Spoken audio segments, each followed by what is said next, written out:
Yeah, join a race, dog, it's up to you. I'm John Wick and this bitch means you get stuck with the number 2. You're fucked if I'm coming through. That ain't a threat, it's a promise, nigga, honest. I got time and not much to do. Sometimes I get stuck in moods. Online peeping comments about how I've been only rhyming for a couple views and leave without a scuff or bruise. And even then I find it tough to choose. Take the humble route or bust a fuse. Groundbreaking, never turning down. This can make the ground shake. Need some work, I got a quick turnaround like a bout face. Slick as a magician, quick to disappear without a trace. Think of Victor Tenants, how it got me feeling out of place. I'm on that Eddie I Delgado, dear Gemini, I really feel like El Chapo. You ain't finna roll up on us, you a stale Frano. I serve them quicker than shell tacos from Del Taco.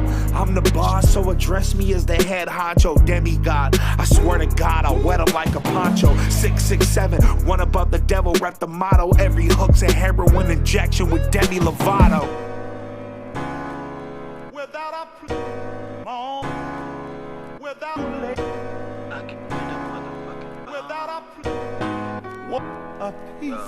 Pure dope, this what the fiends copping.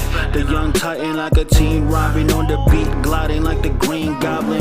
But I go Spider-Man and swing on them if it's beef on it. I put that stick to your noodle, I don't eat ramen.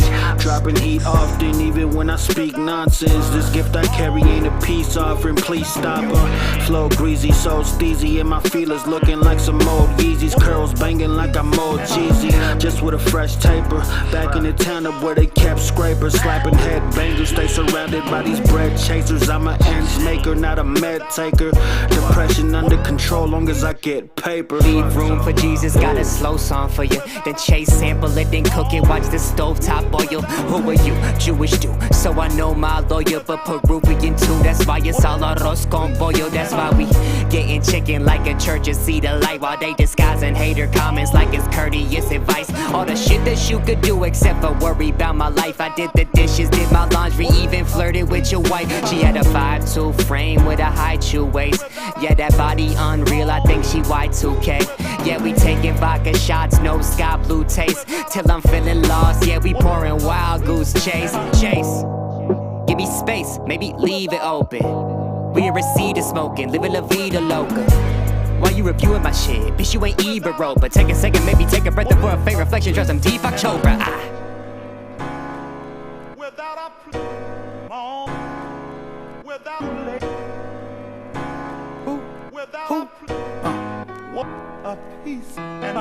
Them boys raided my trap house on a summer night. Broken window, got some glass all in my brother's eye. Almost left him blind as justice like it's justified. Almost cried even more than the day that Hustle died. That was his second F, shit almost fucked up his life. But then he had a son that rose to become his light. Through life's roller coasters, he know that I'm gonna ride. 5 fingers up, bitch, fuck any other sign. Had to sit down and watch a traitor take the stand. Let that white girl cook, I love the flavor blend. Cocaine, an earthquake, yeah, we shaking grams. Not Sean Combs, but every day we trying to make a band. The homie Rezik brought me up. Never hated on me, no matter who brought me up. Taught me how to hustle, how to earn an honest buck. Play and catch me if you can, until that day they locked me up. Shorty got my bail bond, told me try this belt on. Now I got her whip swinging like I'm Simon Belmont. Up all night, it's whole things that I slang. Hit the slots and for them gold vampire fangs, it's LUSH. Come take a stroll through the dark, it's scary. Smoke a blunt with Emily, cause it's poppin' Mary. Wanna in my lungs, walking with the plug. Tap your jaw, Jack while Paul paint the altar with your blood. Man, who you talking to, you scrub?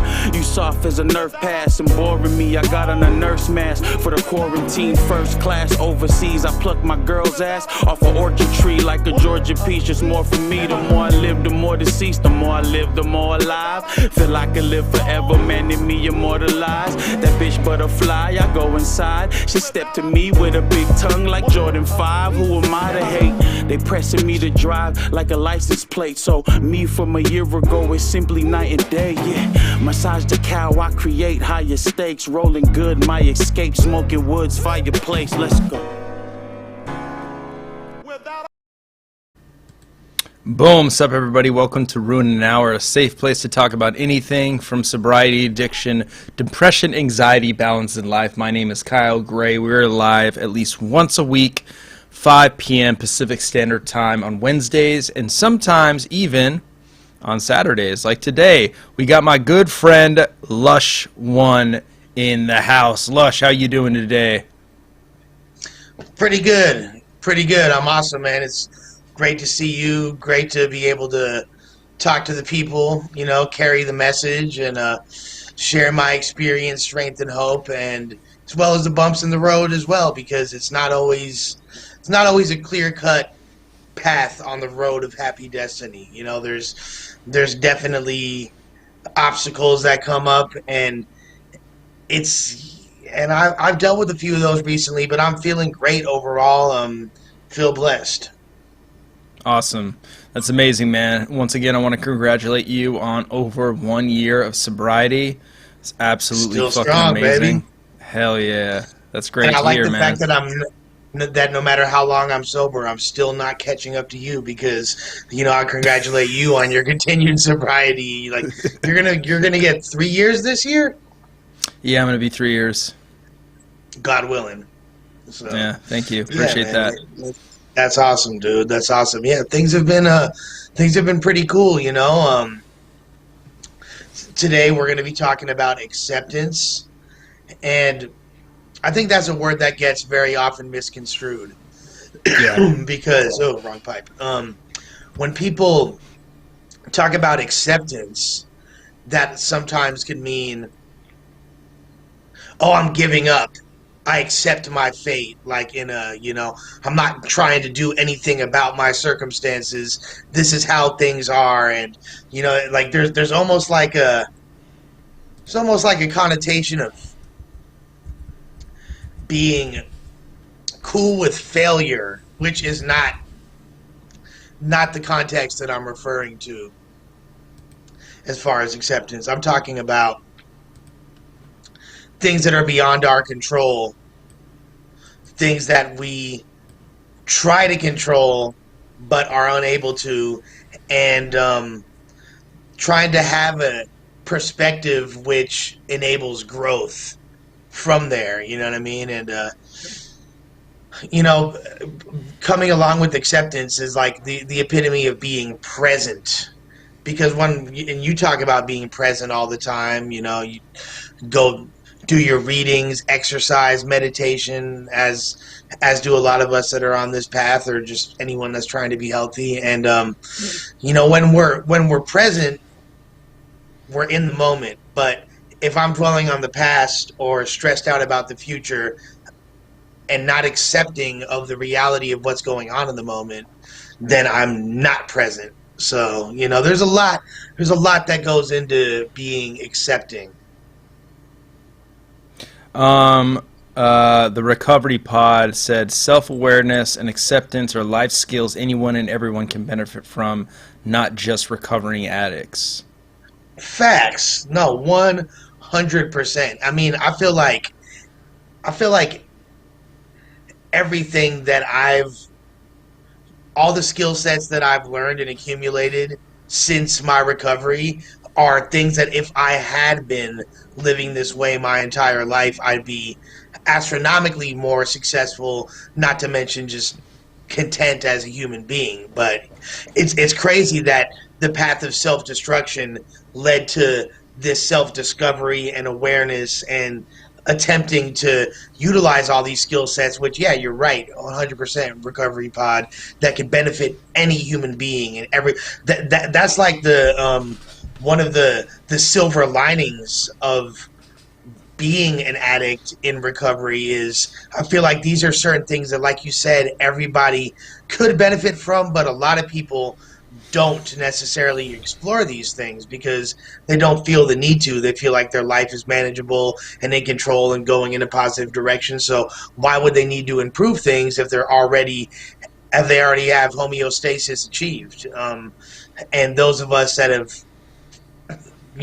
fallen by the wayside and gone down a negative direction, we need this just to be regular, you know, like, and not to mention flourish in any capacity, but 100%. I wish that these are things that I would have taken heed on earlier in my life, and I would encourage anybody to do so. Like I say all the time on here and in general when it comes to speaking on recovery, I don't give advice. You know, I'm not even trying to lead a horse to the river, you know, like all I'm showing you is the river that I walk to drink. You know what I mean? Like you don't have to come over here. I'm not even trying to lead the horse to it, but you know, this is what's working for me and I'm not thirsty. Yeah, word. I mean, that's a good point. All you can talk about is your own experience, right? And this is the experience you had. So advice is very dangerous. Yeah, it is, because people take it as like, some people follow advice like, okay, I'm going to do exactly what this person did. Like, for example, like the way I got sober is very unorthodox. Like I literally just fucking quit cold turkey, and that's not for everyone at all. You know, that's a dangerous thing to actually do.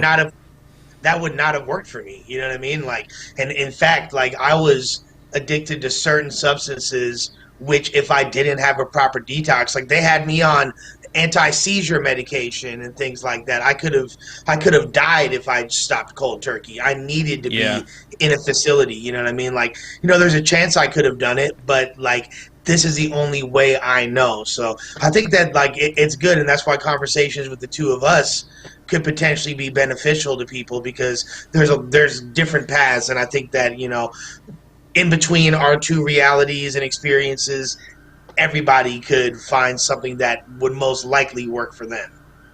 Yeah, totally agree. So, what have you been dealing recently with acceptance? Like, what challenges have you been faced with? So, a few things have popped up recently that have been kind of wild, actually, and I think that some of you guys, if nothing else, will be entertained by the story.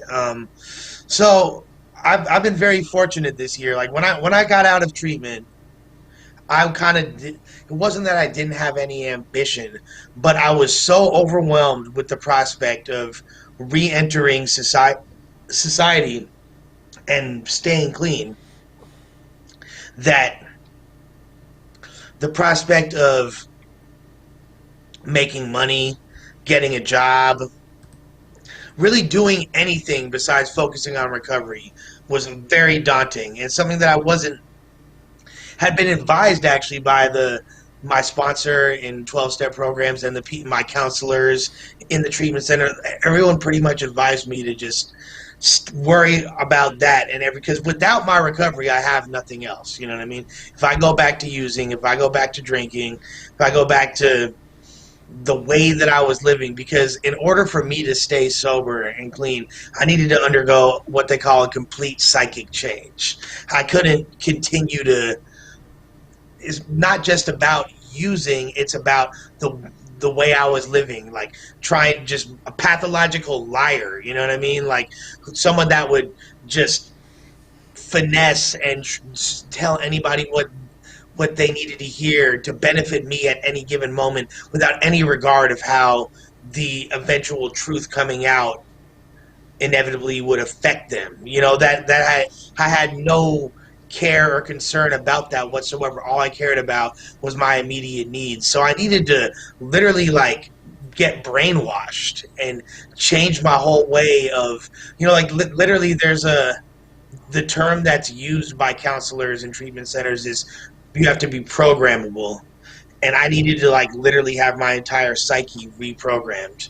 So, you know, that's a pretty big undertaking. So I didn't think I was going to be doing much.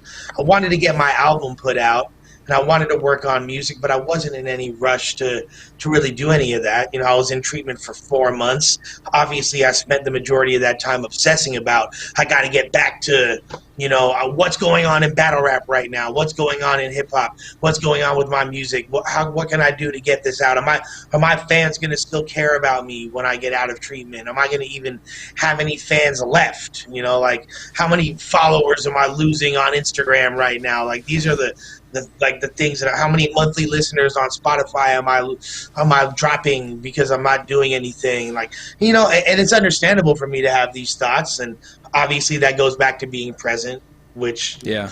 I had to learn to do at a certain point. And keep in mind, when I was in treatment, I had no access to the internet, no phones, like barely any communication with the outside world. The only person that I was allowed to talk to on a very limited basis was my fiance, Marissa. And, you know, we would have 10-minute increments at a time to talk. So she would fill me in on a little bit, but we had a lot of other stuff to talk about. So I really had no clue what was going on. You know what I mean? Like, we were barely even allowed to watch the news. And when we would, it was, oh, like, what's going on with COVID? Like, you know what I mean? Like, how many fucking, what size fucking Versace hazmat suit am I going to have to wear when I get out of this motherfucker? You know what I mean? Like, so I was like, I had no clue what was going on. So when the whole prospect of the King of the Dot tournament popped up, it was like, I wasn't tripping on, like, because I was just happy to not have a complicated life, to not have people that I owed anything to not have like lies that I needed to unweave and things. You know what I mean? It gave me a fresh start, and I have so much respect and gratitude for the hip hop and battle rap community and my group of friends and, you know, my family and everyone in my life for kind of like, you know, there's a lot of amends I've had to make, and there's still more people I need to make amends to for my actions of the past that I'm, you know, that's going to be going on for several years probably. I burnt a lot of bridges, and a lot of people were standing on those bridges. So, you know, there's a pile of corpses I got to put back together and skeletons I got to glue, but they're not in my closet anymore, to make things right. And but overall, like, the reception that I've gotten has been so. And I think part of it at this point is because I've stayed on the path and I haven't wavered, and I've tried so hard not to engage in any negativity. Like, I'm somebody that used to go back and forth with people on the internet constantly and be entangled in controversy, and just really had this intrinsic need to assert my beliefs on other people. And if you didn't see things from my way, and my reality was challenged, and my belief systems about myself and frail ego at the time were threatened, that would drive me fucking crazy. And I would always be getting into it with people. Not a week would go by when something dire wasn't going on. So it felt great to not have to deal with that, and just like there's a couple things I needed to clear up with people overall, but overall I got a lot of love and was able to maintain that. And when the prospect of the King of the Dot tournament came up, it was kind of like it was a little bit scary, because I was going to be stepping back into the court of public opinion, and I didn't know how things were going to go. But previous to that, I was kind of like, hey, you know, I guess my time in battle rap might be done. You know, I had a crazy run. You know, a lot of people look at me as a pillar, or like, definitely even my biggest detractors can't deny that I've made a major impact over the past decade and a half on this culture. So, and I was kind of like, maybe I'll just focus on the music shit. I don't even really need to. But then that thing came up, and it kind of thrust me back into the mix for a while there, and it went really well overall. You know, like, my involvement in it was met with I don't want to say unanimously, but damn near warm reception. People appreciated my contributions and my charisma as a host and ability to interject my knowledge and interview people and all that shit, and being able to work with you. Like, before I was doing the tournament, I was doing the hopping on Rune an Hour on my little cell phone Zoom app or whatever, and getting shit popping with you, and that felt really good. I think that was kind of a good way for me to test the waters, and started putting out music again, and things went really, really well. And now I'm at a point where, you know, I prayed a lot about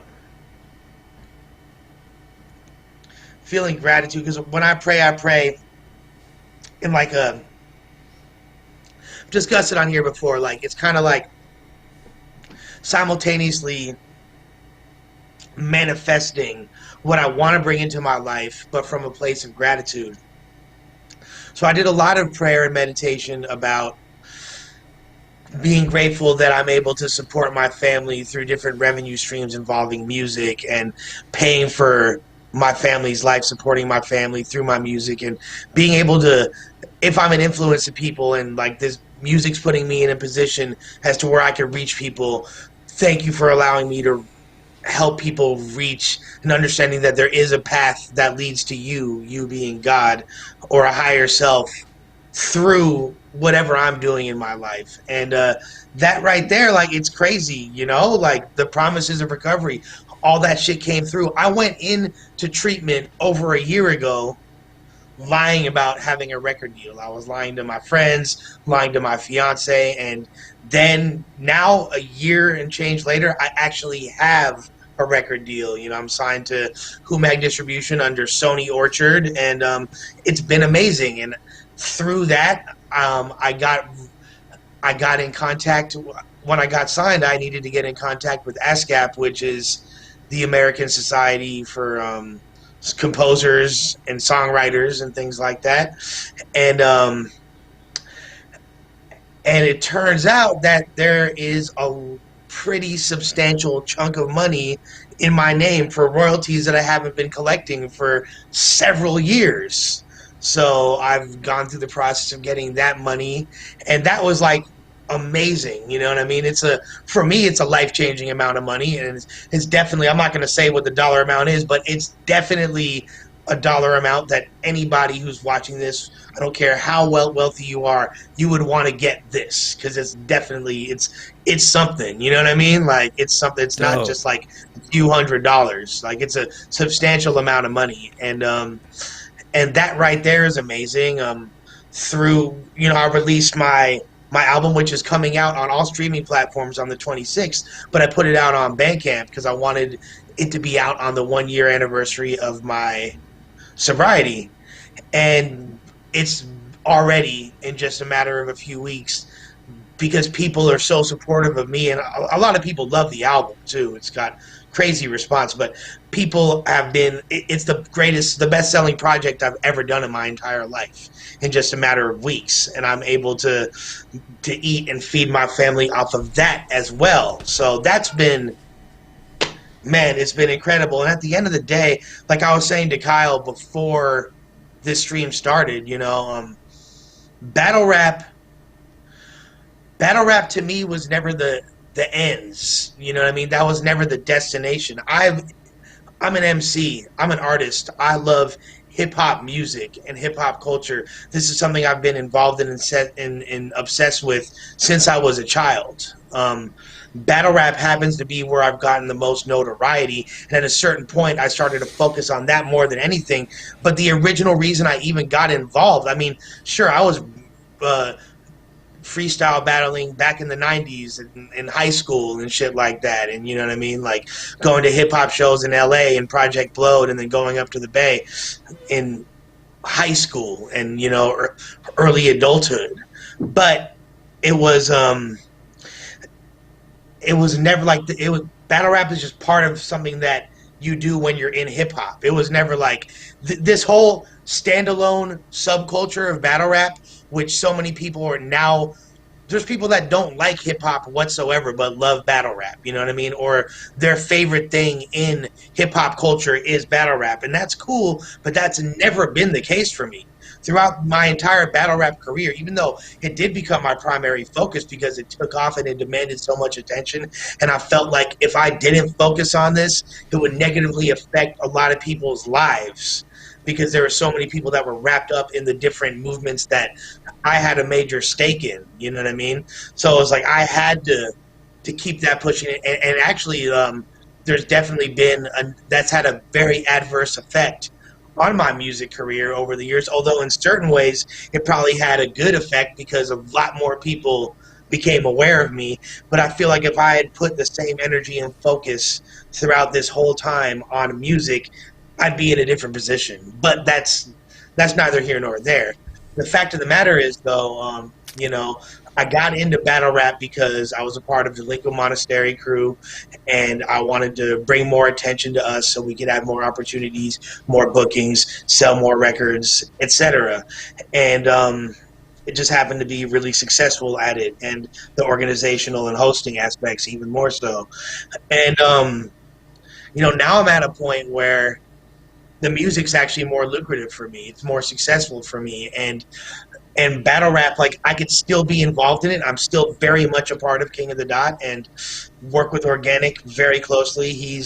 I love Organic for the fact that he was one of the people that was reaching out to Marissa when I was in treatment and trying to get a hold of me, and actually cared about what was going on with me, and was very forgiving over things that I had, transgressions and things that I had inflicted on him and over the years, which, I've caused that dude several headaches, you know what I mean? Like, he's still got pretty much a full head of hair, but if there's a few missing, it's definitely a couple of them I could claim with my name on it, you know what I mean? Like,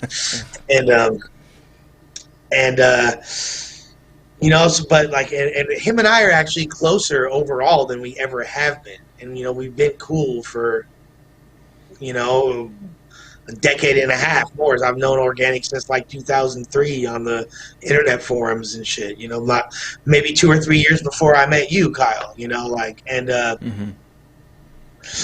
but like, I don't, at the end of the day, I'm not an owner of King of the Dot, and King of the Dot, obviously I want it to be successful, and it's doing well, and I'm happy for that, but I'm not so caught up in the day-to-day grind of battle rap that it affects, like, battle rap does not affect my self-esteem. It does not affect my pockets or whether I eat or not. It doesn't affect my overall serenity, and it did for a long time in a negative way. It became something very toxic in my life, and I became something very toxic for battle rap culture at a certain point as well, and was kind of a,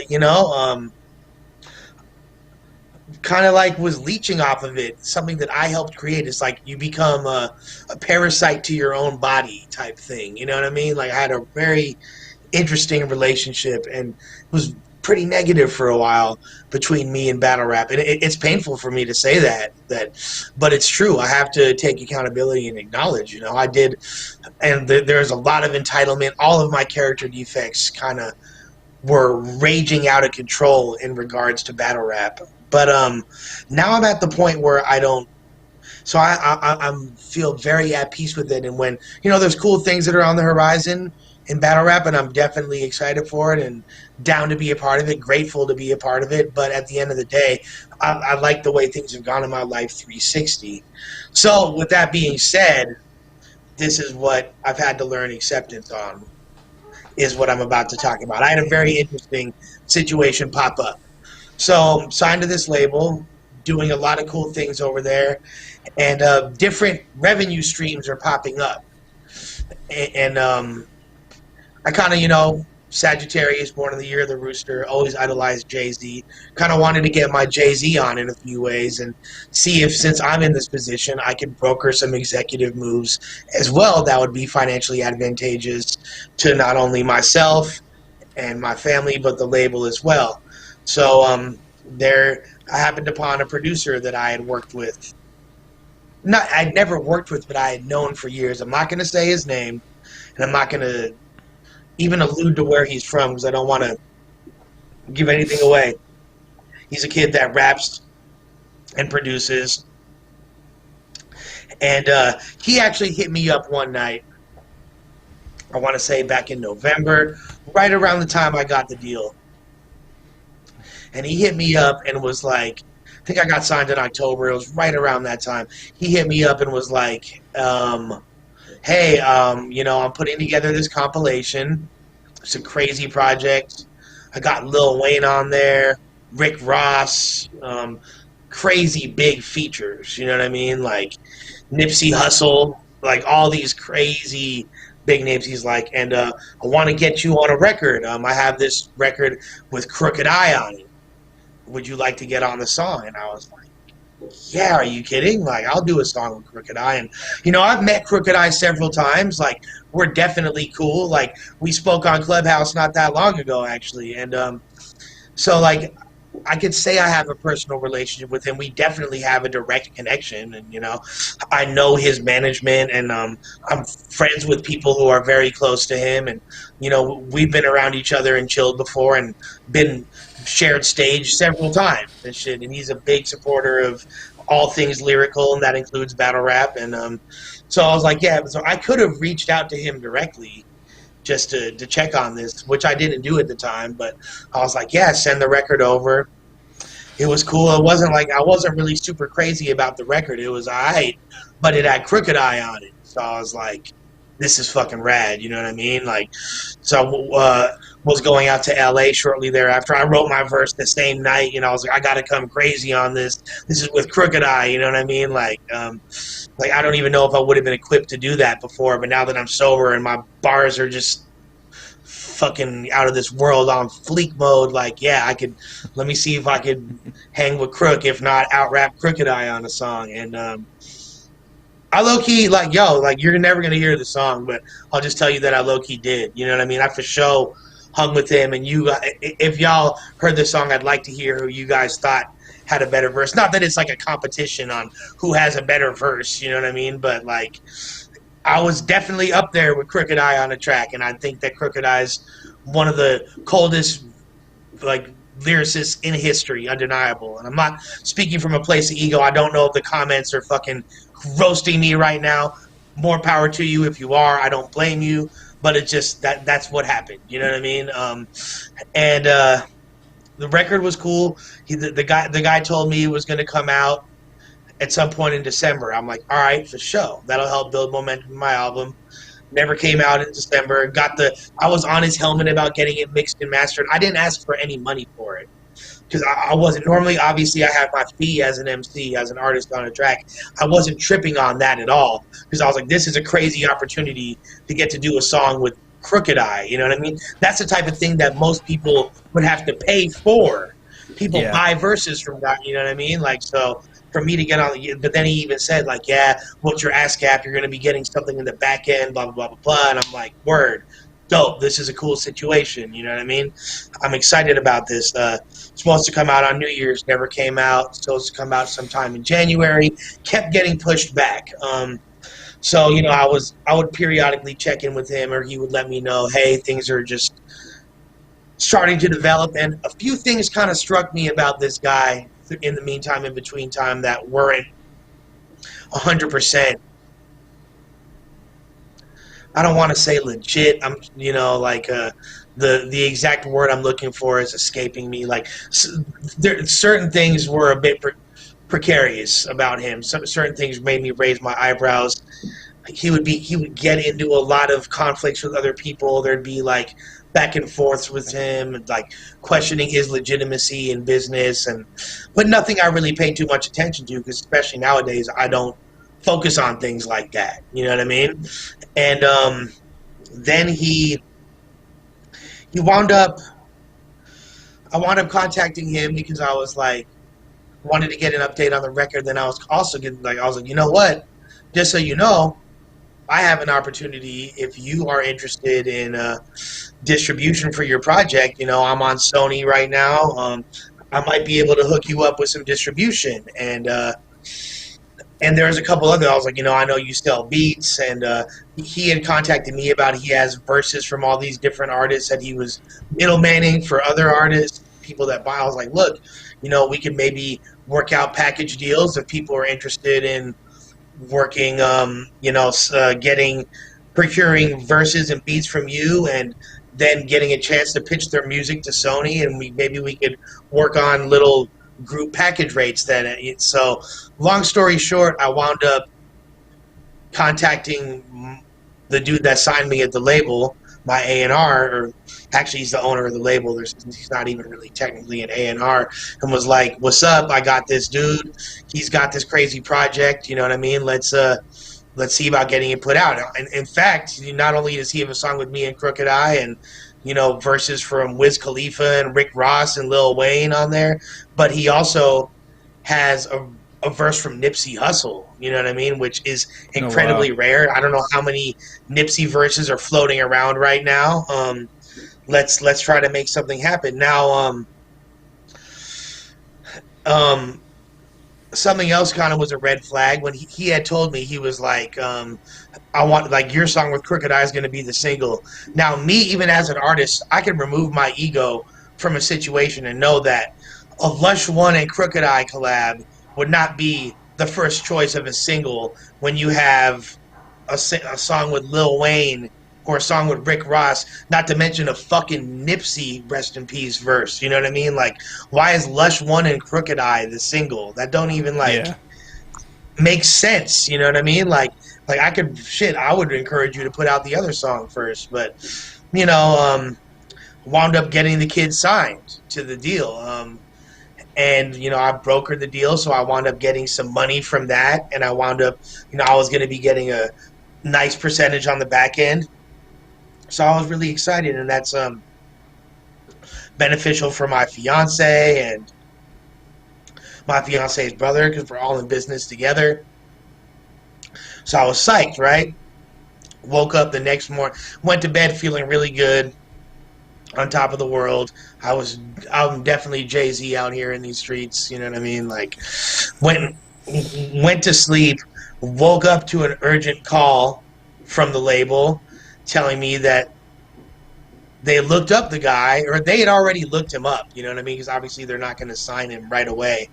But they looked into him and found out, apparently, like, as soon as the kid had posted online that he was signed to Sony Orchard, they got contacted by a shitload of people. Apparently this dude was accused. I'm not going to say was, because I've learned my lesson on that. I'm not going to say if he did or not, because I, at the end of the day, don't know. But it definitely looks shaky. You know what I mean? Like, that of running a bunch of scams and owed a bunch of people money and has a bunch of procured, not like licensed verses that he didn't have ownership of and was reselling them and all this crazy shit. And there's no outstanding Nipsey verses that random people have, but a bunch of people were taking acapellas from an old Nipsey Hussle album that he released the acapellas to several years ago. So people were kind of reappropriating those. So they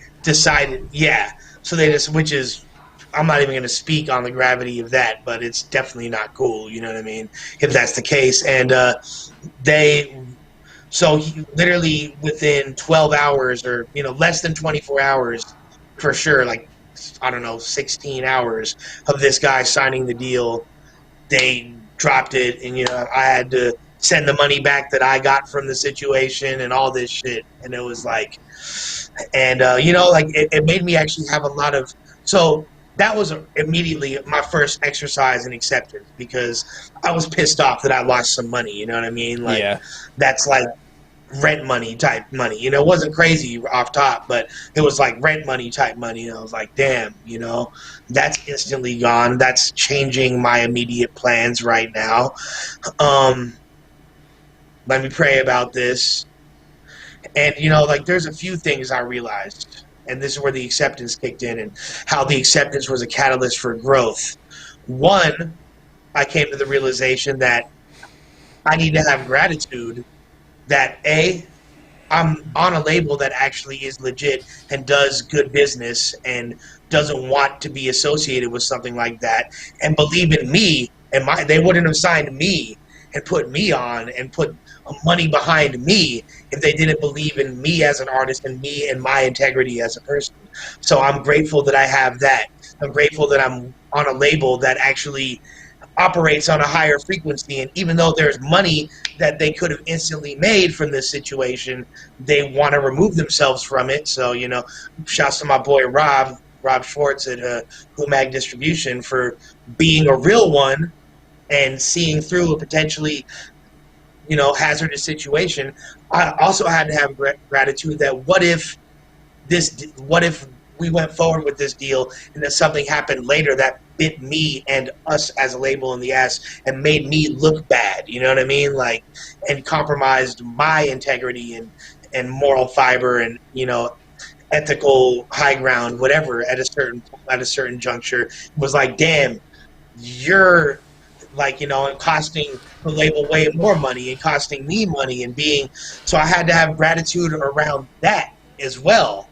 And then I had to look at it from a whole other angle and realized this guy right here, who I still have love for, by the way, I still consider him a homie. Like, obviously, because when I talked to him, he denied everything and spinned it the whole other way, and which is understandable. And who knows? He might be right. That might be true. Like, I don't know the answers at the end of the day, but I do know that was me before. I was the person lying, finessing, selling fake dreams. I got a dose of what my actions of me in active addiction look like to somebody who's playing it straight, on the straight and narrow, and doing what I'm supposed to do, like doing what they're supposed to do, and getting hit by curveballs. Like, I had that lie about having a deal that I told my fiance and her, like, that caused a great deal of stress for her and for her family and for other friends of mine. And like that's exactly the same type of shit. Like, I'm getting a dose of my own medicine, although it might be way later. Like, hey, you know what I mean? Like, I don't think there's a statute of limitation on karma at the end of the day. And so I got a little dose of it right there, and it made me grateful that I'm not that person anymore, and I don't have to live like that. And I felt bad for him and the many layers of deception. Like, apparently there was a whole website about this guy. Like, the dude had a website for his record label, and when he lost the URL, somebody else bought it, and like it became like, this guy's a scammer, and like several accounts of the bad business this dude had done. And then so there's the one remaining issue of what's up with this Crooked Eye track, you know what I mean? Which I don't even know if I wanted to be associated with at that time. Well, so I asked him about it. He told me, like, no, everything's legit as far as I know, you know what I mean? Like, I got the verse from his manager and all that. Well, I wound up Googling the song, like, with the lyrics or whatever to the song, and there's literally that same beat, that same hook, which apparently the guy didn't make, which I was told he did make. But there's, like, literally 50 or 60 versions of this song with different, not to be judgmental, but mediocre-ass rappers, like, all using this same song. Like, hella trash fools. Like yeah. I would have been fucking, like, my version of this song, I'm like Rakim compared to these other dudes. Like, and that's not me speaking out of bitterness. Like, it's literally like it's for novice MCs. Like, basically somebody was selling a package of licensed of like non-exclusive licensed verse for like a couple $100, and you can practice doing a song with Planet Asia and Razkaz and Crooked Eye and all these different dudes, you know what I mean? Like, so that's where that verse and that entire record came from. Then I felt fucking stupid. I felt dumb that I had even, like, obviously I didn't pay for the song, and I think if anything I should have been paid for it myself, but I did spend money to record it. I spent money on studio time, and I spent effort, thinking about it and writing a verse. I actually wrote that verse when I was supposed to be in an AA meeting. I'm like writing it in the meeting, like, which, there's definitely, that's a conversation for another time, but there's connotations around that as well, not to break anonymity. I'm not speaking on behalf, disclaimer, 11th tradition.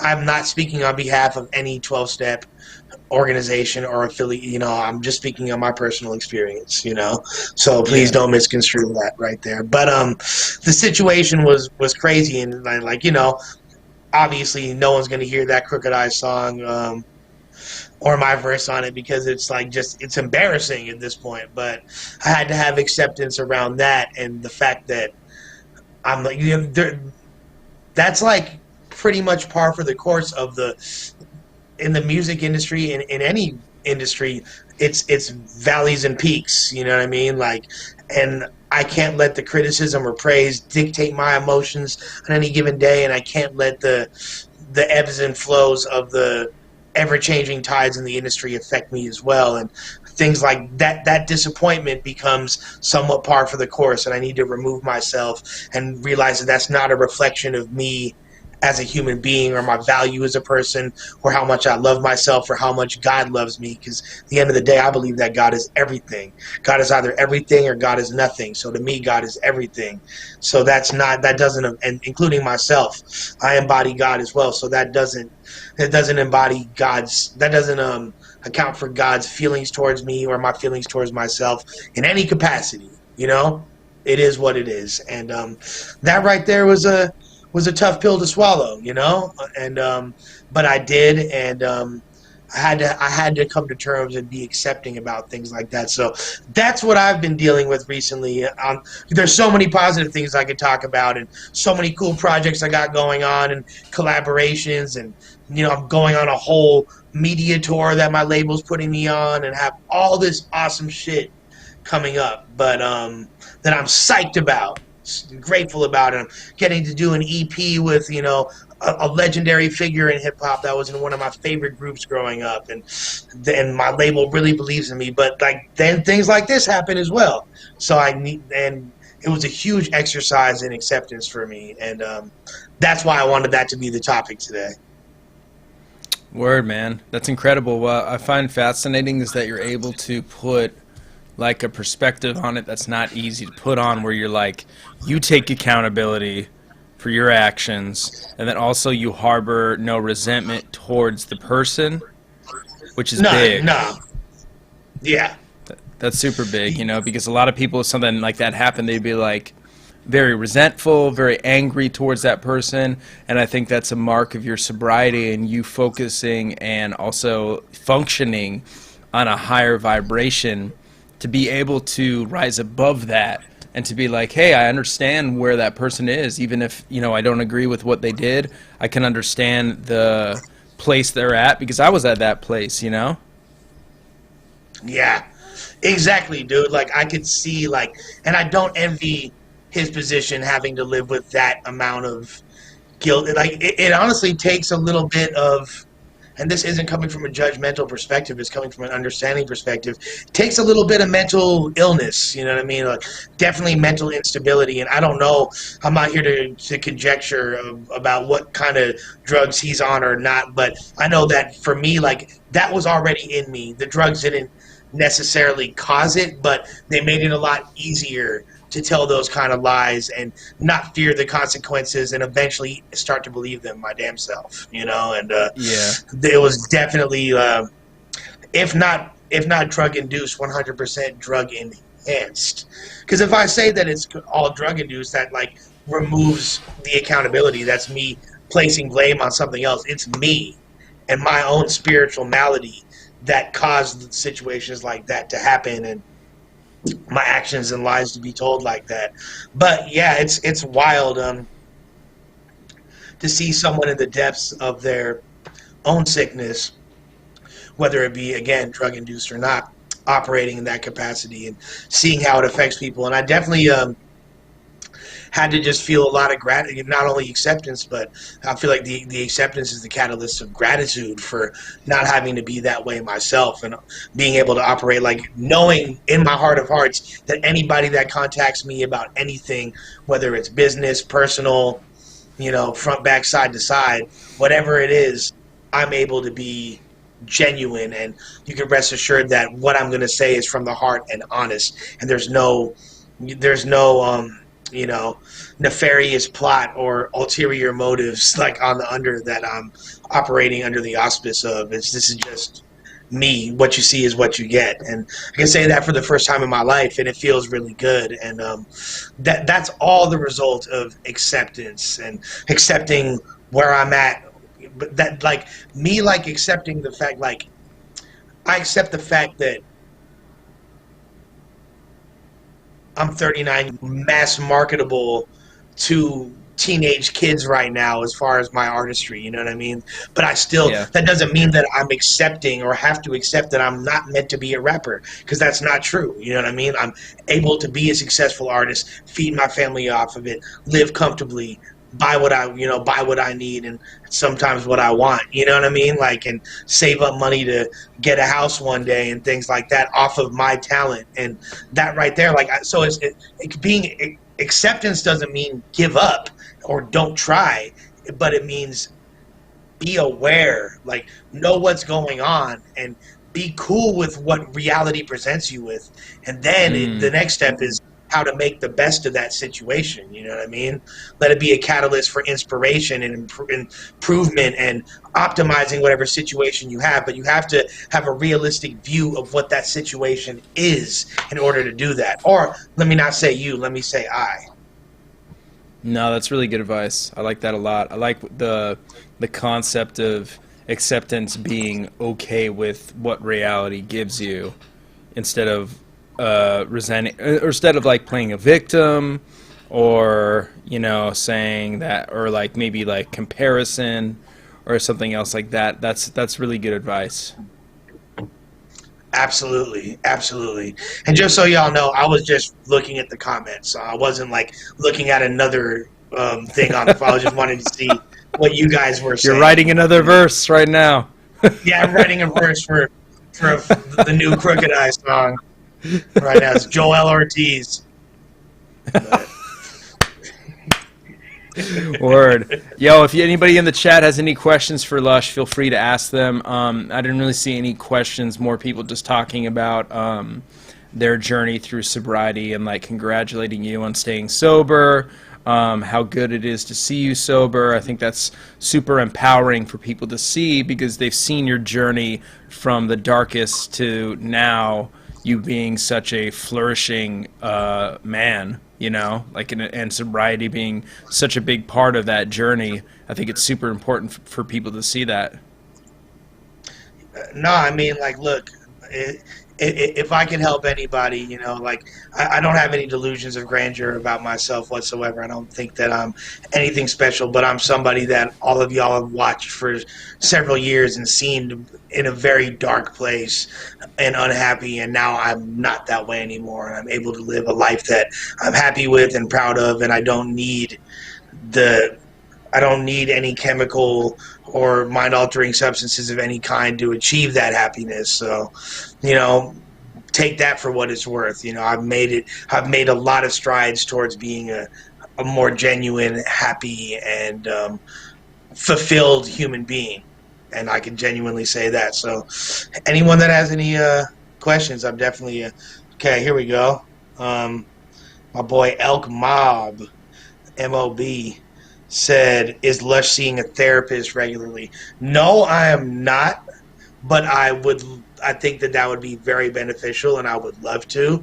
And it's something, I recently got my health care situated and shit like that. So I'm seeing if there are some affordable therapy options for me. I think that would be great. And I think that I don't need to be having a rough time to need to go through therapy. I think things are going well, and I want to sustain that energy and keep that going and recognize what my issues are when they pop up. Like, something that I've definitely struggled with is, now that I don't have drugs to make me feel high and fulfilled, I feel like I've leaned a lot on the validation that I receive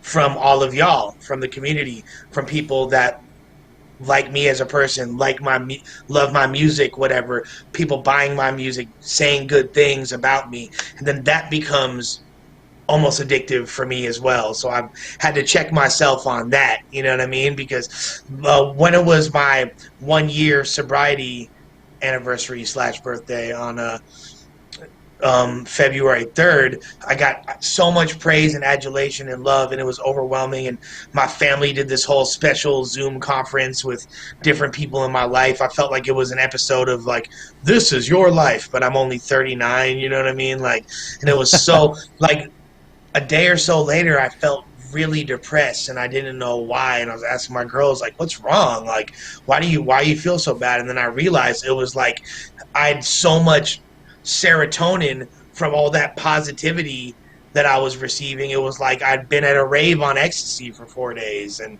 was like coming down from that into reality. So it's important for me to, I appreciate all the love, but I cannot allow that to dictate my emotions. And that's the type of thing that, I could talk to my sponsor and 12 Steps programs about. I could talk to my fiance about. I could talk to friends about. But I feel like that's something that a therapist would be really helpful in dealing with. And then, like, you know, there's certain levels of grief, and like they were recommending when I was in treatment, just because the amount of things that I've seen and PTSD from crazy experiences, and people that I've lost, you know, died in my life, and close friends of mine that have died, that definitely I feel like I don't want these things to haunt me years down the line. So it'd be probably good to talk to a therapist about certain things, you know?